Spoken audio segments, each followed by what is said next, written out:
Wyoming Territory, 1881.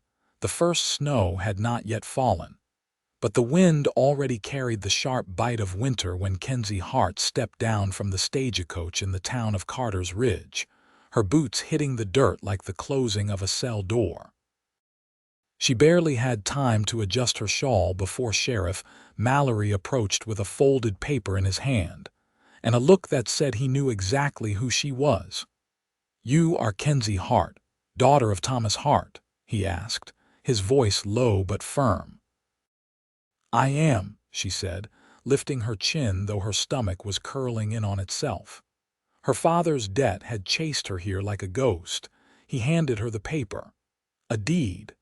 The land her father had lost at cards months ago. A sprawling piece of property east of town, rich with black soil and creek-fed meadows, her family's land, or it had been. "You know what your father agreed to," the sheriff said, not unkindly. "He lost the land fair, but there was a man, paid it off last week, in full. Told me to give you this." Kenzie stared at the deed, her heartbeat thudding in her ears. "Who?" he said. "You would know him when you saw him." As if summoned, the sound of boots on wood echoed from the mercantile porch across the street. She turned, and there he was. Xander Rhodes, the cowboy her father had called a stray, a drifter with no ties and no future. He had worked the ranch for 3 summers, quiet and steady, and left without a word. Kenzie remembered him from her girlhood, taller than the other hands, with sunburned skin and eyes like the storm-heavy sky. He had once pulled her from a charging steer when she was 17 and too stubborn to move from its path. They had not spoken since, but now he was here. And he had paid her father's debt. He stepped closer, hat in hand. "Hello, Kenzie," she stared. Why would you do this?" He looked at her for a long moment, then said simply, "Because I could not stomach the thought of you being traded like cattle." Her breath caught. "That was the deal. My father owed everything. He promised me to." "I know," Xander said. "I paid the debt. The land is yours again. You owe nothing." She gripped the paper in her hand, her voice cracking. "You paid $10,000 for land that is not yours and for a woman you are not bound to." "I am bound," he said, his voice low. "I always have been." Her knees nearly gave out. He caught her elbow gently, steadying her. His touch was warm, grounding. She had not seen him in 4 years, but something in her stirred like it had never gone quiet. "You could have bought your own place," she whispered. "Started your own life." "I do not want land without you on it," he said. She blinked up at him, trying to swallow the storm rising in her chest. "What are you asking me?" "I am asking you to marry me, Kenzie," he said. "I want to build a home with you, no debts, no bargains, only what we both choose." She should have spoken, should have protested, but her heart already knew the answer. Still, her voice was small. "You do not even know me now." "I know you are stronger than anyone gives you credit for," he said. "I know you kept your family together when your father drank away every cent. I know you never asked for help. And I know I have thought of you every day since I left." He paused. "I did not want to come back until I had something to offer." A horse whinnied nearby. The street was quiet otherwise. The town watched from behind curtains and windows, but Kenzie saw only him. "I was prepared to give myself over to a stranger for that land," she said. "I was ready to disappear." "But I am not saving you," he said. "I am choosing you." Tears welled in her eyes, but she did not let them fall. She had cried too many times for things she could not change, but this she could choose. "My father is gone," she said. "He left last month. Took what he could from the house and vanished." Xander nodded once, like he had expected that. "I do not have much," she added. "I do not want much," he said. "Just you." Kenzie looked down at the deed in her hands, then back at him. "Then come with me." He gave her a small nod. "Where to?" "Home," she said. They walked together to the house she had grown up in, quiet the whole way. The porch steps creaked under their feet and the door groaned when she pushed it open. Dust coated the floor. The hearth was cold, but the bones of it were still strong, just like her. Xander took off his coat and tossed it over a chair. "I can start repairs tomorrow, roof first." She nodded, watching him move through the space like it was already his. "You do not have to marry me just because you paid," she said quietly. He stopped, turned to her. "Kenzie, I paid because I love you." She stared at him. "You love me. I have loved you since the day you stood up to your father for a ranch hand with nothing. You were 17 and braver than anyone I had ever met." She swallowed hard. "I thought you forgot me. I left because I had nothing to offer you but a saddlebag and a busted pocket watch. I came back because now I have more, not just money. I have a plan. I want to build something with you." There was a silence, heavy but not bitter. Then she stepped toward him, reached for his hand and laced her fingers through his. "I want that too," she said. Xander leaned forward slowly, giving her every chance to pull away, but she did not. When his lips touched hers, it was not rushed or rough. It was warm, careful, and full of everything they had both carried alone for too long. When they pulled apart, he rested his forehead against hers. "I promise you this," he said. "No matter what comes, you will never be alone again." Kenzie closed her eyes, her heart steady for the first time in years, and for the first time she believed him.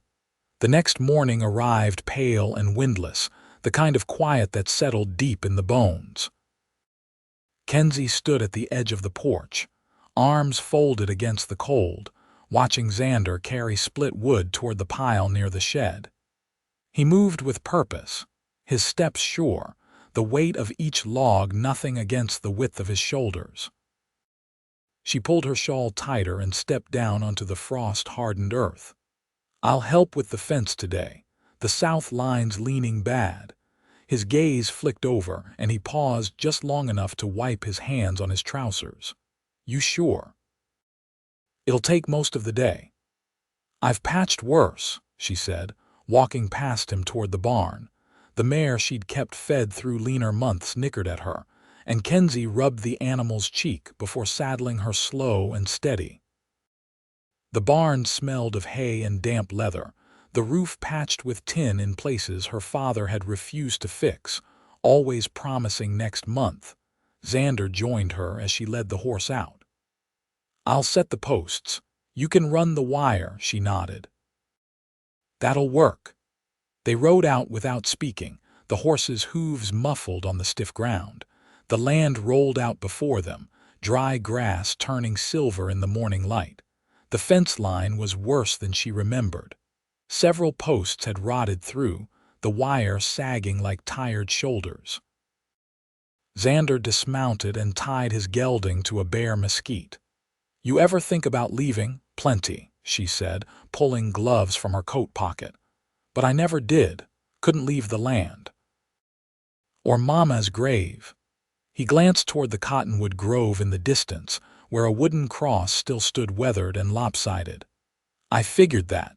They worked in rhythm, him digging fresh holes and pounding new posts, her threading the wire with practiced hands. Time passed in the scrape of metal and thud of hammers. When the sun reached its peak, they rested under a stand of juniper, sharing cornbread and cold beans from her basket. "You planning to stay for good?" she asked, brushing crumbs from her skirt. He leaned back against the tree trunk, hat tilted over his eyes. "I came back to build something that lasts. I don't aim to leave again." She watched him from the side, her voice low. "You were gone a long time. I know." She picked at the edge of the basket weave. "Did you ever think I might marry someone else?" "I did," he said, "and it near killed me." Kenzie looked up, startled. He tipped his hat back just far enough to meet her eyes. "But I never saw you in town. No one ever said your name with theirs." "I figured if you'd found someone, I'd hear it before I got close." "You didn't ask around?" "I didn't have to," he said. "I trusted you'd still be you." The wind stirred the grass nearby. A hawk wheeled overhead, its cry sharp and distant. She leaned forward, elbows on her knees. "I didn't love anyone else. I'm glad for that," he said, "but I'd have come anyway."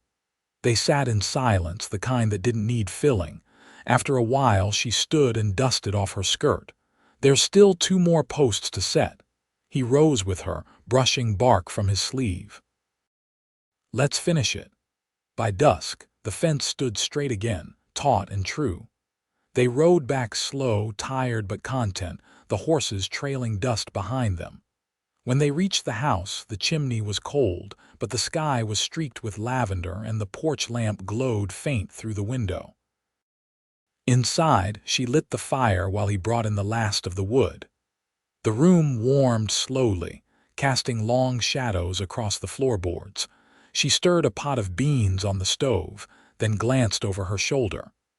"You want to sleep here tonight?" His brow lifted, but he said nothing for a moment.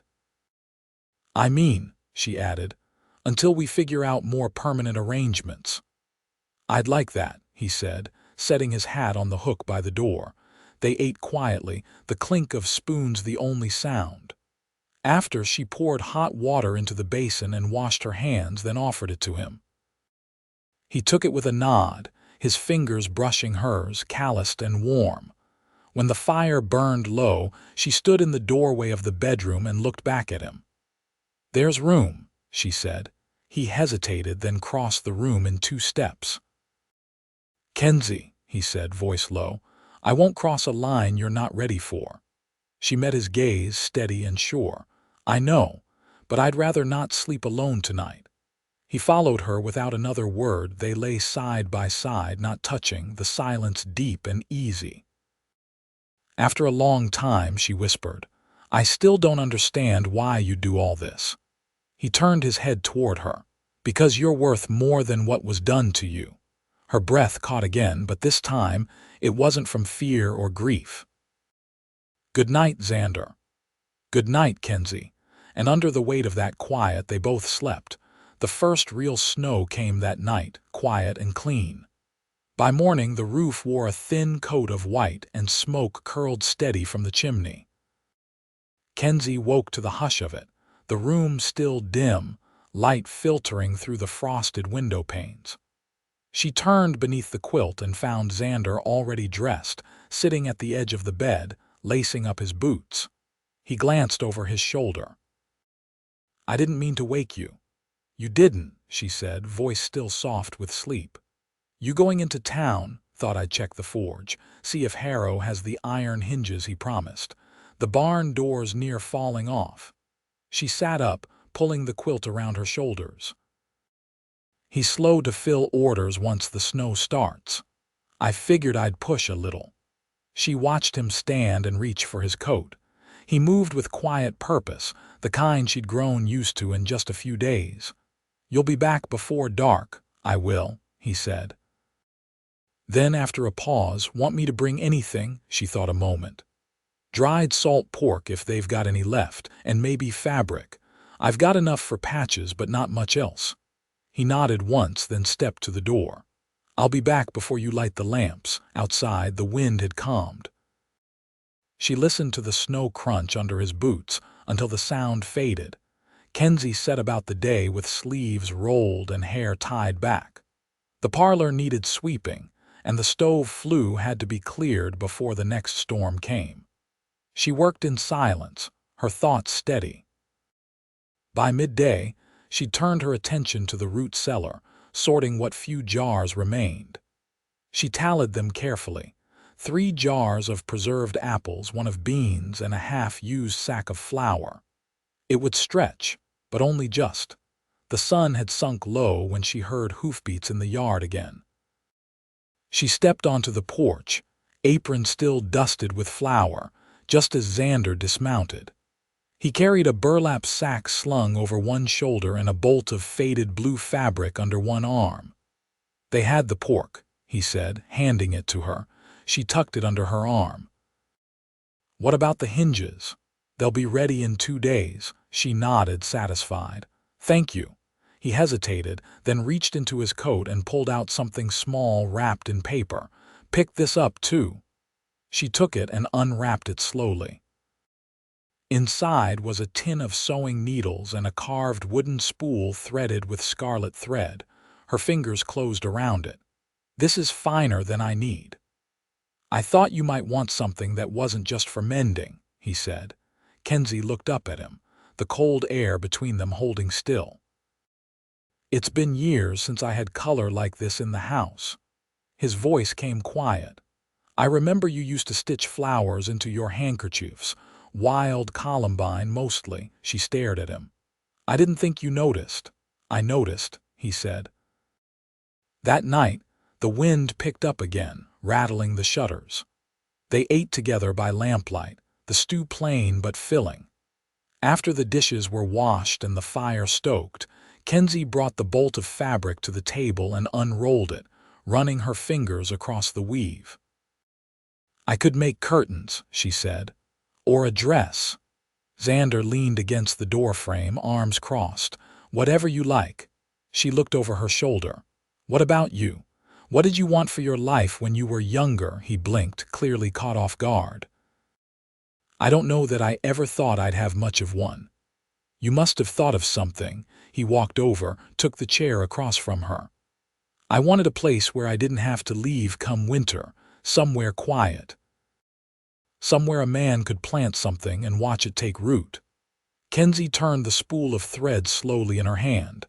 "And now?" she asked. He looked at her steady. "Now I've got more than I ever expected. And I don't aim to waste it." She lowered her eyes to the fabric but didn't speak for a while. When she did, her voice was almost a whisper. "I used to think I'd die in this house. Alone. Angry." Xander didn't reach for her, didn't offer comfort in words. He just stayed where he was, listening. "I didn't know how to hope for more," she said. "You don't have to hope anymore," he said. "You've got it." She looked up at him, her gaze sharp, her throat tight. "I'm not always easy, Xander. I carry things I don't say." "I know," he said. "You don't have to say them all at once." She stood and crossed the room, stopping just before him. "Then stay." He rose to meet her, and this time when he touched her face, she didn't flinch. His hand was rough, but his thumb brushed her cheek with a tenderness that made her breath catch. She leaned into him, and when their lips met, it was not tentative. It was quiet and sure. Two people who knew what it meant to be left and still chose to stay. When they parted, she rested her forehead against his chest, listening to his steady heartbeat. He said nothing, only wrapped his arms around her. Outside, the wind howled. But inside, they stood in the warmth of something beginning to take root. The sewing was slow work, but Kenzie didn't mind. Her fingers moved with a steadiness she hadn't felt in years, stitching the blue fabric into clean, even seams. She'd chosen to make a curtain for the back room first, something small, manageable. It felt good to finish something. Outside, the snow had crusted over, glinting hard under a gray sky. Xander was out by the barn again, hammering the new hinges into place. She could hear the rhythm of it through the window, solid, unfaltering. He never asked for help with the heavy work, but he didn't refuse it either when she offered. She liked that about him. He never tried to soften her edges or ignore them. He just met them where they were. When the curtain was done, she hung it on the narrow rod above the window. The cloth caught what light there was, softening the room's edges. She stood a moment, taking it in. Then she pulled on her shawl and stepped outside. The air stung her cheeks. Xander was crouched by the door, screwing the last hinge into place. A line of breath rose from his mouth as he worked, his coat dusted with sawdust and snow. "I brought you something," she said, holding out a tin mug. He stood and took it, steam curling up from the cider inside. "You heated this, over the stove, with cinnamon and clove."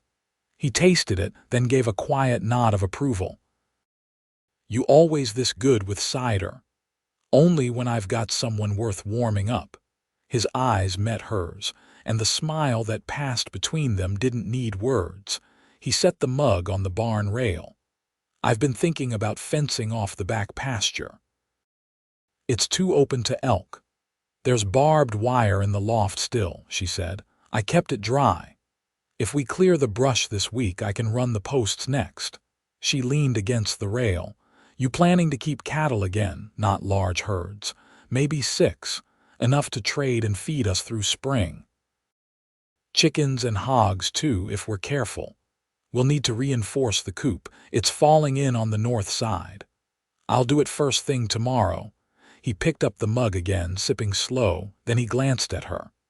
"You ever think about hiring someone on? Come spring," she considered a moment. "Someone to help or someone to live here? Help, mostly. I'd like you to have time for the things you want, not just chores. I wouldn't know what to do with free hours. Figure we'll find out." She watched a hawk wheel high above the ridge, its wings stretched wide against the sky. "There's a girl in town, Ada, 17. Her mother died last year. She's been looking for work. Think she'd come this far out. She walks to the church every Sunday from further. I think she'd ride for pay. Ask her next time you see her." Kenzie nodded. "I will." They stood quiet for a moment, breath fogging in the air between them. Then Xander said, "There's something I want to show you." He led her around the barn, past the woodpile and down the slope behind the house. The creek there was narrow, edges rimmed in ice flowing soft beneath the crust. He stopped beside a cluster of spruce. "Here." At first she didn't see anything. Then she noticed the cleared patch of ground, the stakes marking a rough rectangle. "This is where I want to build it," he said. She turned to him, brows drawing. "What?" "The new house. Something solid, with a root cellar below and a loft above, bigger kitchen, south-facing windows." She stared at the outline. "You've already started measuring." "I have. I figured we could live in the old place while I work on it. When it's done, we can decide what to do with the cabin." She stepped closer to the staked outline. Her boots crunched the frostbitten grass where he'd cleared it. "You want to build a whole house from the ground up?" "With my own hands," he said. "And yours if you'll help me." She looked at him again, her throat tight in a way that surprised her. "Why here? It gets morning light, close to water. And I like the sound of the creek." "You mean to stay forever?" "I mean to make this a home that carries us both forward." She knelt and touched one of the stakes, running her thumb over the splintered edge. "I never dared to want more than keeping what was left." "I know," he said. "But I want you to have more than just enough." When she rose, she looked at him fully, eyes steady. "Then start drawing up the plans. I'll help raise the beams." He smiled, the kind that didn't ask for notice. "It'll take time. I'm not going anywhere." They walked back slowly, her hand brushing his once, then resting there. That night, after the lamps were out and the fire burned low, Kenzie lay beside him awake, her head on his shoulder. She listened to the wind outside, softer now than it had been. "You ever think about children?" she asked. He didn't answer right away.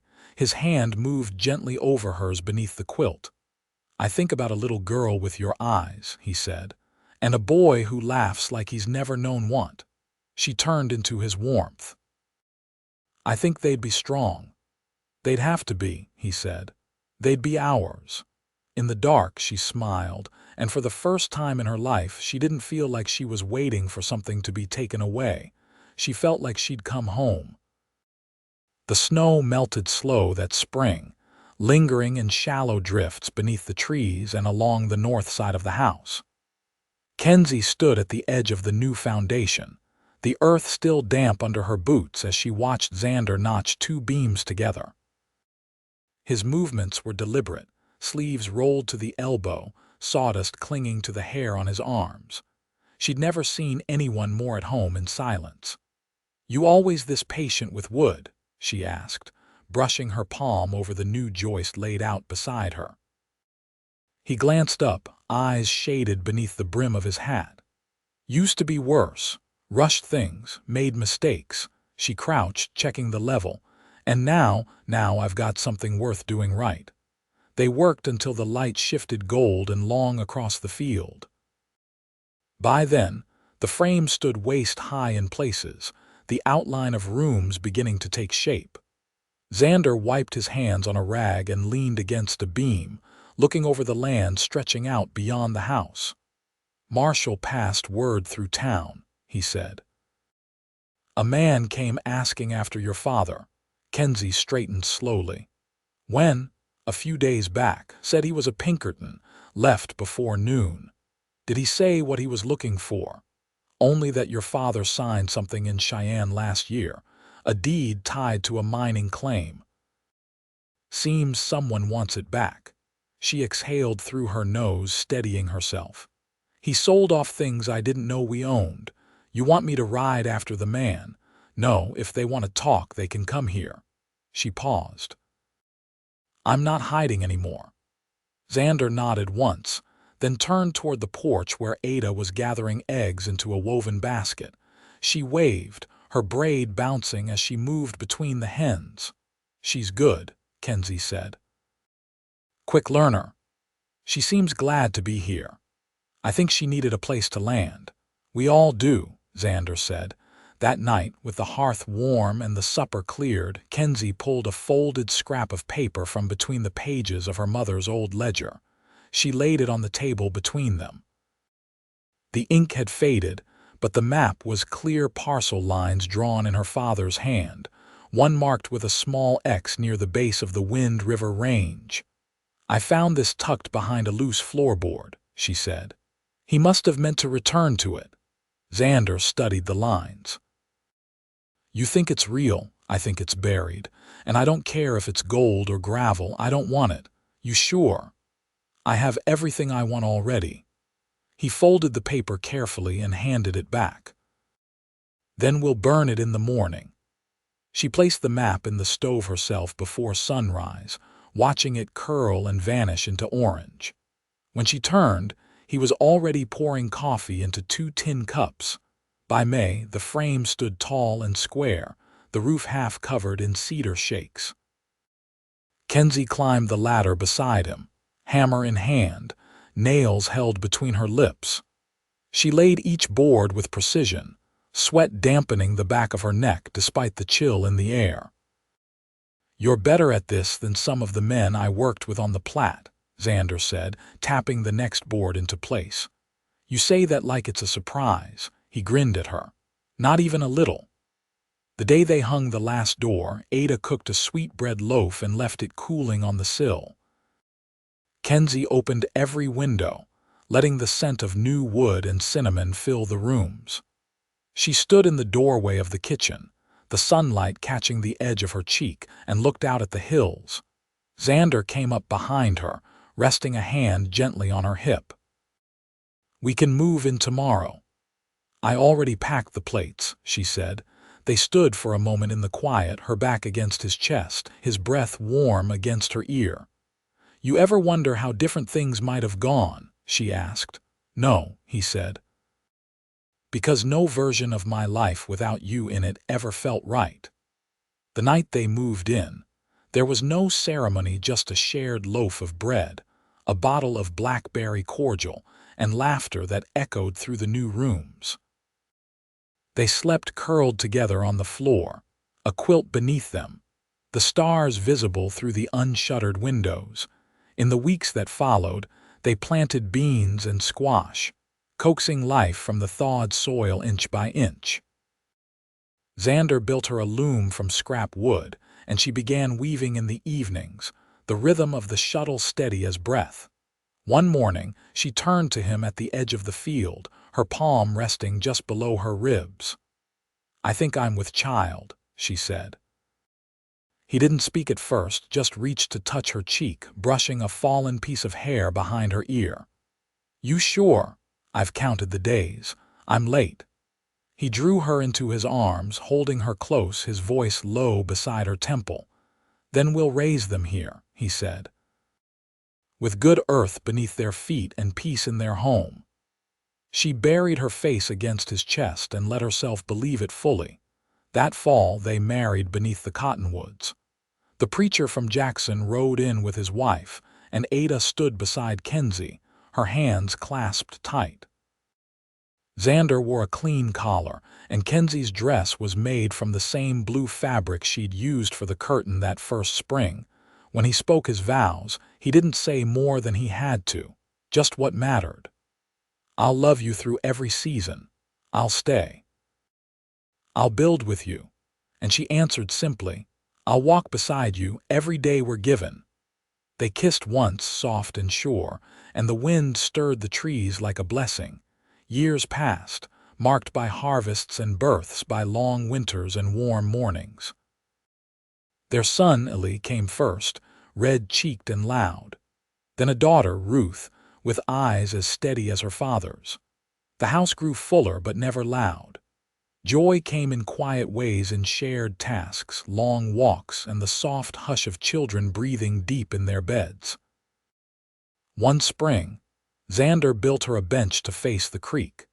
She sat there often, weaving or mending, watching the children chase each other through the grass. He'd join her in the evenings, their hands touching without thinking, their lives stitched together in a way no hardship could undo. They never spoke of the past, unless it was to teach the children the weight of choices, the worth of land, the strength of a promise kept. And when the wind came through the trees just right, Kenzie would close her eyes and smile, knowing that everything broken had been rebuilt not just in beams and boards, but in the quiet, enduring way love makes a home of even the hardest places.